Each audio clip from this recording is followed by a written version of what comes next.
बिस्मिल्लाहिर्रहमानिर्रहीम। अस्सलाम वालेकुम viewers, welcome to my YouTube channel. आज मैं आपके साथ शेयर करूंगी शामी कबाब की रेसिपी। आपने रेसिपी को वीडियो को कंप्लीट देखना है ताकि आपको रेसिपी की अच्छे से समझ आ जाए। ये है चने की दाल जो 2 कप चूँकि मैंने ओवरनाइट के लिए भिगो दी थी। इसका मैंने पानी निकाल दिया है। गोश्त लिया है मैंने बड़े का हाफ़ kg, जिसे मैंने अच्छे से वॉश किया। एक बड़े साइज़ का मैंने प्याज लिया है जिसके मैंने 4 पीस किए हैं।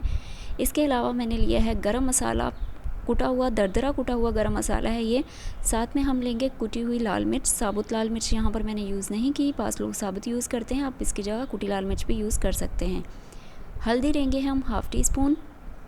इसके अलावा हम पिसी लाल मिर्च यूज़ करेंगे यहाँ पर, वो भी हाफ़ टी स्पून। मिर्च मेरी तीखी है चूँकि घर की पिसी हुई है, अगर आपकी बाज़ार की है तो आप उस हिसाब से मिर्च की क्वांटिटी कम या ज़्यादा कर सकते हैं। नमक हस्ब ज़ायक़ा। हस्ब ज़रूरत इसमें पानी शामिल करेंगे। पानी बाज़ दफ़ा क्या होता है कि गोश्त अगर हमारा बहुत ज़्यादा बूढ़े जानवर का है तो ज़्यादा पानी लेता है। इसके अलावा मैंने इसमें कचरी पाउडर डाला है 1 टेबल स्पून से थोड़ा सा कम। लहसुन का मैंने जो है डाले हैं 15 से 20। अदरक का 1 इंच का टुकड़ा, और मैंने 1 जग से थोड़ा कम पानी डाला है, छोटा जग। इसे मैंने पका लिया है। दाल और गोश्त हमारा तकरीबन गल चुका है, थोड़ा बहुत पानी बाकी है, वो उस पानी को भी हम ड्राई कर लेंगे और इसको मैंने इसके अंदर ही मैश कर लेना है। अलग से निकाल कर सिल बट्टे पर हमने इसको नहीं पीसना। इसके देगची के अंदर ही मैंने इनको अच्छी तरह से इस तरह से मैश कर लिया है। देखें इसके रेशे गोश्त के बिल्कुल अलग अलग से हैं। ये बहुत ही मज़ेदार और रेशेदार कबाब बनते हैं, तो आपने बिल्कुल इसी तरह से इसको बनाना है। ये देखें कितनी अच्छी तरह से ये यकजान हो चुका है। दाल भी हमारी बिल्कुल घुल चुकी है और गोश्त के रेशे भी बिल्कुल अलग अलग हो चुके हैं।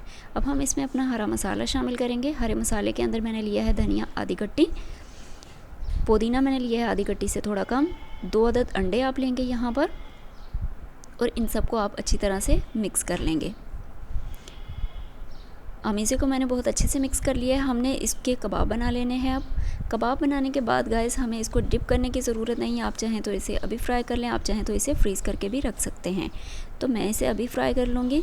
एक फ्राई पैन के अंदर मैंने ऑयल को अच्छे से गर्म किया है। अब हम इसमें अपने कबाब शामिल करते जाएंगे।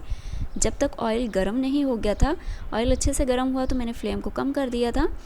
अब हम जब कबाब को फ्राई करेंगे तो फ्लेम को हम मीडियम हाई रखेंगे।